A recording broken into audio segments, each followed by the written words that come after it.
రేయ్ ఇక్కడ పండు అంటే నువ్వు పండు చెప్పు బా ఎవరు నువ్వు? కోనే బే బోల్ చొక్కా వదలమంటుంటే బోల్ బే బోల్ బే కోనే పండు కోనే బే ఆపే ఏయ్. చెప్పు. అన్నయ్య పండుగ కావాలా?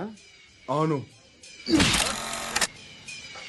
ఎవడు కొడితే దిమ్మ తిరిగి మైండ్ బ్లాక్ అయిపోద్దో ఆడే పండుగ. నేనే. ఏంటి? చల్ చేతి రేయ్ చల్.